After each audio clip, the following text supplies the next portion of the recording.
గాజాపై మరోసారి ఇజ్రాయెల్ భారీ దాడికి పాల్పడింది.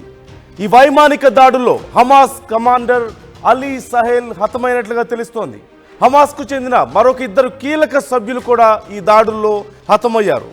మన్సూర్ సులేమాన్లను ఇప్పటికే ఇజ్రాయెల్ మట్టుబెట్టినట్లుగా తెలుస్తోంది.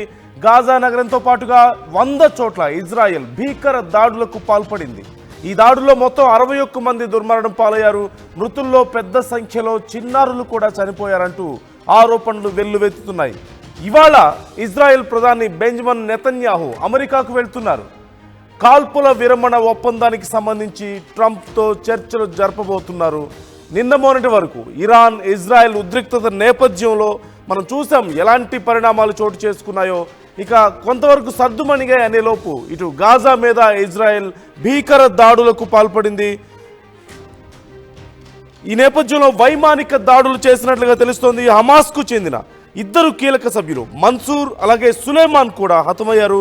మొత్తం గాజా నగరంతో పాటుగా 100 చోట్ల ఈ దాడులు ఇజ్రాయెల్ చేసినట్లుగా తెలుస్తోంది. దీంట్లో 61 మంది మృతి చెందినట్లుగా తెలుస్తోంది.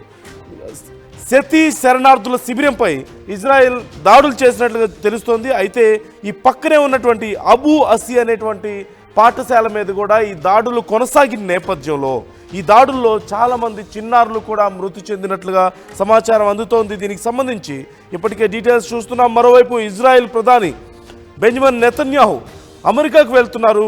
ఈ కాల్పుల విరమణ ఒప్పందానికి సంబంధించి ట్రంప్తో చర్చిస్తారు. హమాస్తో కాల్పుల విరమణ ఒప్పందంపై చర్చించేందుకు ఖతార్కు మరోవైపు ఇజ్రాయెల్ తమ ప్రతినిధులను పంపుతామంటూ చెప్తున్నట్లుగా తెలుస్తోంది.